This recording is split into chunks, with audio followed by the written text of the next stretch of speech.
News room నుండి associate editor Mahatma live లో join అవుతున్నారు. మహాత్మా, కవిత పార్టీ వేరే పార్టీ పెట్టుకుంటారు, పార్టీ నుంచి బయటకు వస్తారు అంటూ మిగతా పార్టీల వాళ్ళు సంచలన ఆరోపణలు ప్రచారాలు చేస్తున్న నేపథ్యంలో ఇప్పుడు కవిత ఇలా మాట్లాడడాన్ని ఎలా చూడాలి? అండ్ డైరెక్ట్ గానే అన్నారు, ఆడబిడ్డని ఇలా అవమానిస్తూ ఉంటే, ఆడబిడ్డని ఇలా అంటే మీకేం వస్తుంది అని ప్రశ్నిస్తూ ఉన్నారు అని కొన్ని ప్రశ్నలు సంధించారు పేరు చెప్పకుండా. సో ఏం జరుగుతోందంటారు? ఎగ్జాక్ట్లీ కవిత మీడియాతో మాట్లాడుతున్న ఈ చిట్ చాట్ పాయింట్స్ అంటే కెమెరా ముందు మాట్లాడకపోయినప్పటికీ చాలా సంచలనమైన అంశాలని ఆమె మాట్లాడుతున్నారు. పార్టీలో విభేదాలన్నిటినీ బయట పెట్టేలాగానే ఈ మాటలన్నీ కూడా ఉన్నాయి. పార్టీలో పర్టికులర్గా కుటుంబంలో ఉన్న విభేదాలను బయటపెట్టే తీరులోనే ఆమె మాట్లాడుతున్నారు. ఎవరిని టార్గెట్ చేశారు ఏంటి అన్నది మనం ఆ మాటలను బట్టి చూస్తుంటేనే స్పష్టంగా అర్థమవుతుంది. పేరు పెట్టకపోయినా, ఎవరి పేరుని ఆమె మెన్షన్ చేయకపోయినా సరే, ఎవరిని ఉద్దేశించి ఆమె మాట్లాడుతున్నారో వాటిని బట్టి చూస్తుంటేనే మనం అర్థం చేసుకోవచ్చు. విదేశాల్లో సోషల్ మీడియాను పెట్టుకోవడం, నన్ను టార్గెట్ చేయడం ఏంటి, ఆ తెలివితేటలేవో ప్రత్యర్థుల మీద, రాజకీయ ప్రత్యర్థుల మీద ప్రయోగిస్తే బాగుంటుంది అంటూ ఇటువంటి వ్యాఖ్యలు కావచ్చు. ఇంకా ఇందులో కొన్ని సంచలనమైన అంశాలు, బీఆర్ఎస్ని బీజేపీలో విలీనం చేసే ప్రయత్నం జరుగుతోంది, కుట్ర జరుగుతోంది అంటూ కూడా ఆమె మాట్లాడారు. ఇదొకటి రాష్ట్ర రాజకీయాల్లో సంచలనం సృష్టించే అంశంగా మనం పేర్కొనవచ్చు. ఇకపోతే కుటుంబంలో అంతర్గతంగా ఉన్న సమస్యలన్నీ బయటపెట్టేలానే ఉన్నాయి. బయట అయితే అనేక రకాల ఊహాగానాలు నడుస్తూనే ఉన్నాయి. ఇటు ప్రత్యర్థి రాజకీయ పార్టీలు, భారతీయ జనతా పార్టీ నేతలు కొంతమంది అయితే ఆమె ఏకంగా జూన్ 2న ముహూర్తాన్ని కూడా ఖరారు చేసుకున్నారు, కొత్త రాజకీయ పార్టీని ఏర్పాటు చేయబోతున్నారంటూ బహిరంగంగానే వ్యాఖ్యలు చేస్తున్నారు. సో ఈ నేపథ్యంలో ఆమె ఈరోజు చిట్ చాట్లో వెల్లడించిన అంశాలన్నీ కూడా అది నిజమేనా అన్న సందేహాలను లేవనెత్తేలాగానే ఆమె వ్యాఖ్యలన్నీ ఉన్నాయి. ఇదిగో, నా మీద పడి ఏడిస్తే ఏమొస్తుంది, ఇంటి ఆడబిడ్డ మీద పెయిడ్ ఆర్టిస్టులతో మాట్లాడిస్తే ఏమొస్తుంది అంటూ ఆమె ఆవేదన భరితంగా చేసిన వ్యాఖ్యలను కూడా మనం ఇక్కడ గమనించాల్సి వస్తుంది. నిజానికి తాను జైలుకు వెళ్ళిన రోజు, అంటే ఢిల్లీ లిక్కర్ స్కామ్లో జైలుకు వెళ్ళిన రోజే పార్టీకి, ఎమ్మెల్సీ పదవికి రాజీనామా చేస్తానని చెప్పానని, అయినా సరే తనను ఏమీ చేయలేక నీ మీద కేసులు పెట్టారు అంటూ అప్పుడు తనను సముదాయించి రాజీనామా చేయకుండా ఆపారు, వారించారు అంటూ కూడా ఆమె గతంలో జరిగినాయని కూడా చెప్పుకుంటూ వస్తుంది. ముఖ్యంగా ఆమె తన లేఖను లీక్ చేసింది ఎవరు? ఎందుకంటే ఈ మొత్తం వివాదం అంతా కూడా ఆ లేఖ ఎప్పుడైతే బయటికి లీక్ అయిందో అప్పటి నుంచే మొదలైందని చెప్పచ్చు.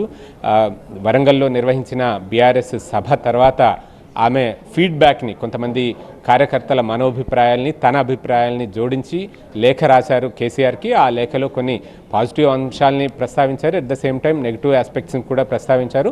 సో ఆ లేఖ బయటికి లీక్ అవ్వడం ఎలా లేఖ అయింది? అది ఇంటర్నల్గా తాను గతంలో ఎన్నోసార్లు రాసినట్టుగానే కేసీఆర్కి లేఖ రాశాను, కానీ ఈసారి లీక్ అయింది అంటే దీని వెనుక ఏదో కుట్ర ఉంది అన్న అనుమానాన్ని ఆమె వ్యక్తం చేశారు. ఆ లేఖ ఎలా లీక్ అయింది, ఎవరు లీక్ చేశారో చెప్పాలి. లీక్ వీరులను పట్టుకోమంటే గ్రీక్ వీరులు నా మీద దండెత్తుతున్నారు అంటే ఆమె చాలా సెటైరికల్గానే మాట్లాడుతూ వచ్చారని చెప్పవచ్చు. ఇకపోతే ఆ బీఆర్ఎస్ పార్టీ నేతల కాలేజీలను కూలగొడుతుంటే ఈ నేతలు ఏం చేశారు? కేవలం ట్విట్టర్లో పోస్టులు పెట్టి కూర్చుంటున్నారు, ఊరుకుంటున్నారు. ఆ తెలివి ప్రతిపక్ష పార్టీలపై చూపించండి అంటూ ఆమె మండిపడ్డ వ్యాఖ్యలు కూడా మనం వస్తుంది. అలాగే తన జోలికి వస్తే బాగుండదు, అసలే మంచిదాన్ని కాదు అన్న వ్యాఖ్య కూడా కవిత చేశారు. సో ఇవన్నీ చూస్తుంటే కనుక కవిత ఒక నిర్ణయానికి వచ్చేసారా అన్న అనుమానాలే కలుగుతున్నాయి. చాలా తీవ్రమైన వ్యాఖ్యలు చేశారు.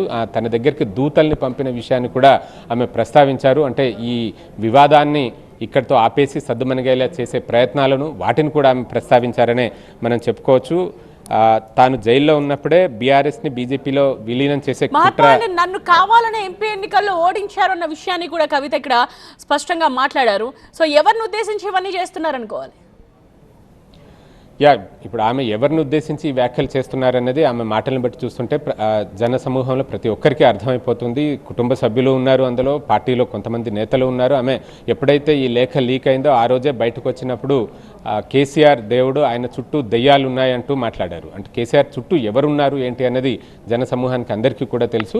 వాళ్ళను ఉద్దేశించి ఆమె ఈ వ్యాఖ్యలు చేశారన్నది ఇవాల్టి ఈ చిట్ చాట్ని బట్టి చూస్తుంటే అర్థమవుతుంది. దెయ్యాలుగా ఆమె అభివర్ణించిన వ్యక్తులు ఎవరు ఏంటి అన్నది మనం పేర్లు ఆమె నోటి నుంచి బయటికి రాకపోయినా, మనం నోటి నుంచి బయట పెట్టకపోయినా సరే జనానికైతే స్పష్టంగా అర్థమైపోతుంది.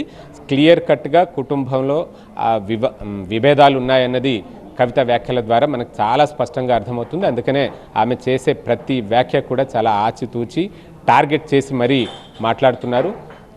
ఈ వైఖరి ఖచ్చితంగా ఇది పార్టీ అంటే ఆమె కొత్త పార్టీ పెట్టబోతున్నారా, చీలిక దిశగా ప్రయత్నాలు సాగుతున్నాయా అన్న కథనాలు ఏవైతే ఇంతకాలం పాటు గత కొద్ది రోజులుగా మీడియాలో చెలరేగుతున్నాయో వాటిని నిజం చేసే దిశగానే కవిత వ్యాఖ్యలు ఉన్నాయన్నదైతే మనకు అర్థమవుతుంది ఈ వ్యాఖ్యలు బట్టి చూస్తుంటే. మహాత్మా అండ్ కాంగ్రెస్ మునిగిపోయినావా, ఆ పార్టీతో రాయబారాలు నాకెందుకు అంటూ కూడా కవిత చెప్పిన విషయాన్ని మనం చూస్తూ ఉన్నాం. సో మామూలుగానే విమర్శలు వస్తూ ఉన్నప్పుడు పార్టీ మారుతారు లేదా కొత్త పార్టీ పెట్టుకుంటారు అన్న విషయాల్ని చాలామంది మాట్లాడారు. బట్ పర్టికులర్గా కాంగ్రెస్ అని ఎందుకు చెప్తున్నారు? ఎందుకంటే గత 2-3 రోజులుగా ఆమె కాంగ్రెస్తో సంప్రదింపులు జరుపుతున్నారన్న కథనాలు కొన్ని బయట సర్క్యులేట్ అవుతూ ఉన్నాయి. సోషల్ మీడియాలో కూడా వాటిని ఎక్కువగా సర్క్యులేట్ చేస్తూ ఉన్నారు.